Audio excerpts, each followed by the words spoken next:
Hey, do you ever just play a shooter like Call of Duty, Valorant or Counter-Strike and feel like there's a certain aspect missing in the game? Like a dating simulator, big titty waifus, and maybe even some more gambling?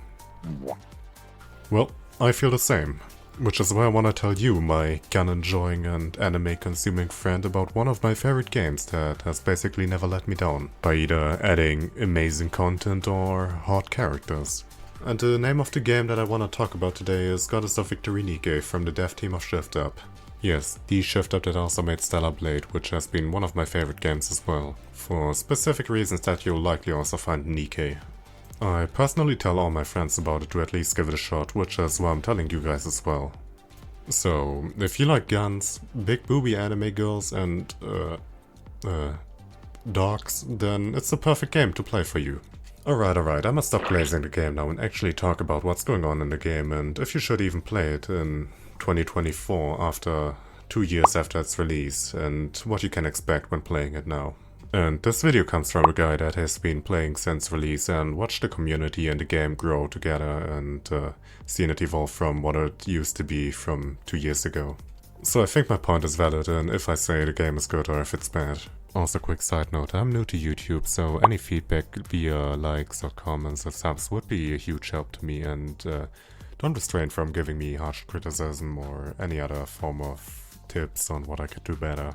And thank you for all the support on my latest video, I appreciate it a lot. Now on with the video. So, what I might be doing is I'm gonna rate the game on its different aspects like story, gameplay, difficulty, character design, the events, the gacha system, and if it's free to play friendly and how the longevity of the game is, and if it's gonna be worth playing for longer time and how it compares to other gacha games, for example. So stay tuned. So, in this game you're a commander, and your role as a commander is to assemble a team of 5 Nikke to fight against the Raptures. So basically Nikke are those robotic girls that still have a lot of human parts, and they also need to resemble humans, so they don't, go full manic and kill everyone. Since they used to be real people, at least most of them did. But that you can find out yourself as you progress in the story. So basically command those Nikke to shoot at Raptures and control them. So Raptures are basically those robotic things that force the humans to retreat into the Ark and are the main enemy in this game. And the Ark is kinda like this gigantic building humanity made, which functions as like its own ecosystem. So basically what you're gonna do in this game is you're gonna use the sexy robots to shoot at least for most people less sexy robots. I can't go too much deeper into it because I don't want to spoil anything, and the game is deep like the law of it. It's amazing for a gacha game at least. And you'll meet a lot of characters that you will either like or, well, hate. Like I said before, you're the commander and you have a team of 5 Nikke. Each Nikke has a weapon that is perfectly suited for their body type. And also having abilities. There's 3 types of abilities, Burst 1, Burst 2 and Burst 3. Which are like, you need Burst 1 to activate a Burst 2 and then you need a Burst 2 to activate a Burst 3 if you get what I mean. And that pretty much goes for all Nikke except 1 or 2, which I'll go into later. Some abilities basically just give a flat damage increase or reload speed buff, but some other ones go crazy, like just basically pressing Ctrl Alt Delete on enemies for 15 seconds straight, deleting everything off your screen that isn't a boss enemy and keeping them away, with huge damage per second. But I will talk more about that once we get to the character section of the video. Alright, did I also say that you can date them? No, I didn't. Well, you can, and it's a fun feature, which basically increases their stats the higher bondage you get with them. Oh wait, where was I? Oh, right. Bursts. Once you got all 3 bursts off, your Nikke will enter full burst mode and they will all shoot at your cursor or your fingertip or wherever you're pointing basically and annihilate everything that's there. Which is gonna be the bread and butter of every team in the entire game. Since you can make some crazy synergies, for example, you can boost someone's damage and then apply like core damage to double that, basically. So it's exponential almost. Or just smacking a bunch of characters together that deal a shit ton of damage to do, like those 30 seconds clears or other crazy stuff like that. It's insane. And I've yet to find a game that actually focuses so much around team building. Like, some characters' buffs can be a huge benefit to others, while they are a huge downside for some other ones. For example, Brevity, who reduces your max ammo but increases your reload speed by a lot. It doesn't really work well with characters that have a high ammo count and actually rely on it to deal damage, while other characters actually benefit a lot from using like the last bullet in a magazine to deal huge amounts of damage. So yeah, it's crazy. Right, remember the arc that I mentioned? Most of the things outside of stories and events you have to do there, like farming for new equipment or upgrade material, doing PvP, and a lot of other stuff that you'll need to do. Like one of my favorites, the Manufacturer Tower, where you can get a lot of new Nikke for free basically. Which I'll now get into upgrading, since I already mentioned that. You upgrade your Nikke's equipment, for example, or you can upgrade their skills, give them a keepsake item and upgrade that to increase their stats, or give them the infamous cube, which gives like a buff, like a stat buff, for example more ammo, or stuff like reload speed, charge damage, and some other stuff. So yeah, with these cubes you can get insane combos like the infinite ammo team. Let's talk about my favorite thing about this game, the character design. All the characters are like beautifully made, and if you've watched my tier list video, you will know that I really love the character design in this game compared to even most other gacha games.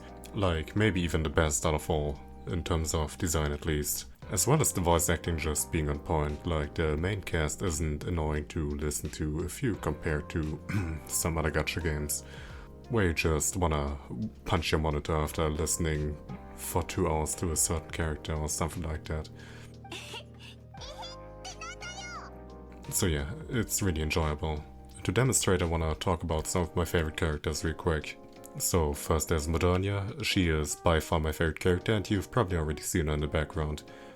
She's just brain dead good, like lobotomizingly good, and if you play the game you get what I wanna say. Another good one is Red Hood, one of the newer pilgrims in the game, and she's by far like the strongest in the game in terms of just raw DPS, and yeah, just breaks the game basically since she can use all 3 bursts at once. Another one I really like, or another two, are the Bunny sisters. They are just the perfect support duo with them buffing each other, buffing the damage, giving shield, healing and all that. And then there's Nero. She's a cat and you help her lose her anxiety from water, I guess. The events are basically what keeps the game going besides the main story and stuff like that. These events always come with up to 1 to 4 characters, I think, at least. And with the current one being the Neon Genesis Evangelion collab with Asuka and Rei, with both being completely overpowered and meta.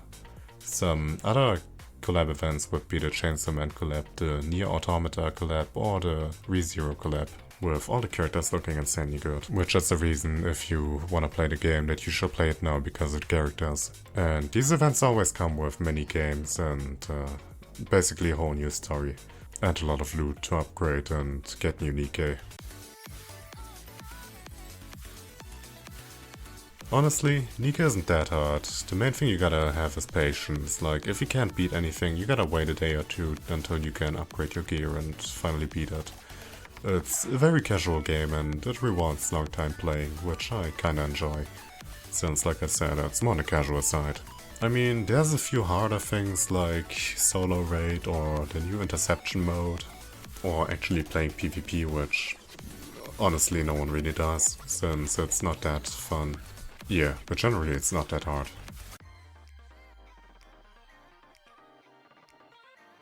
Ah yes, finally, the thing you've all been waiting for. Gambling.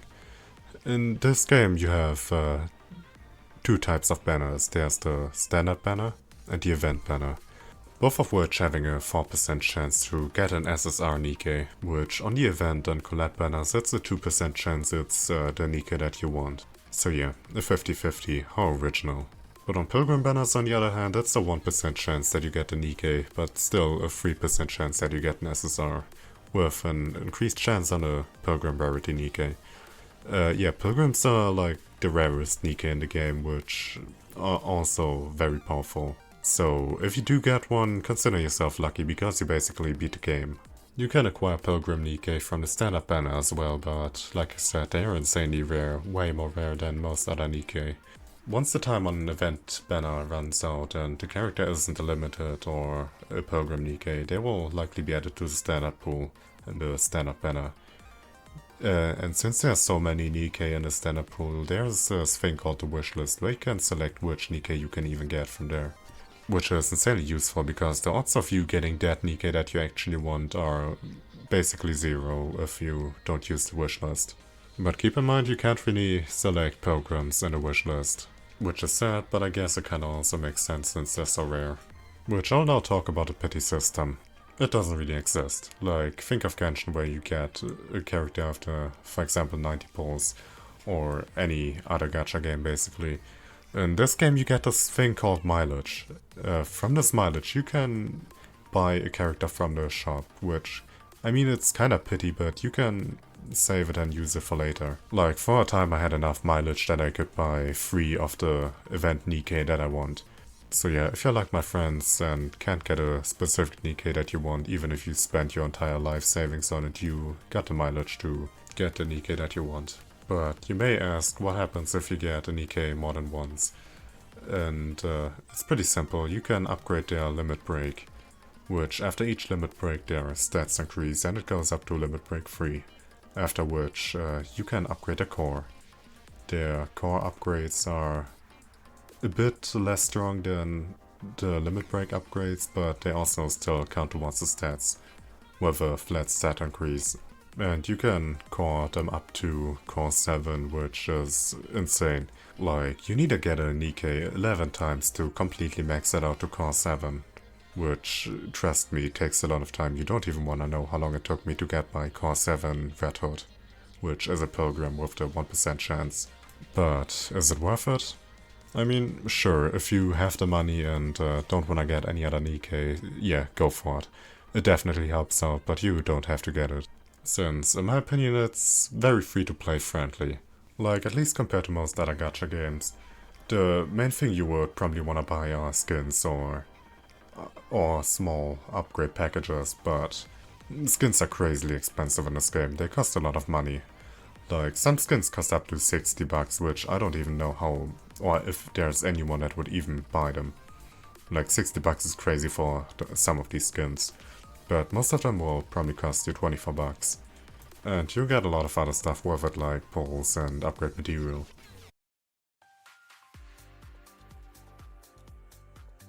Well, the game has a special place in my heart, since it's the gacha game that I've been playing the longest by far. I've been playing from the start till now, and I've been through some phases where I thought I wanna quit the game, but all of a sudden they add like an insane quality of life feature or a character that I've been really enjoying, a new interesting story mission, or completely new features. I'd be lying if I said the devs wouldn't care about the community, since they added a lot of good changes. Like, if I think back to the anniversary live streams where they really involved the community and made like this huge, basically, festival out of it, it felt amazing to be part of that community, which is rare with the current industry standards of gacha games at the moment. So, do I recommend the game?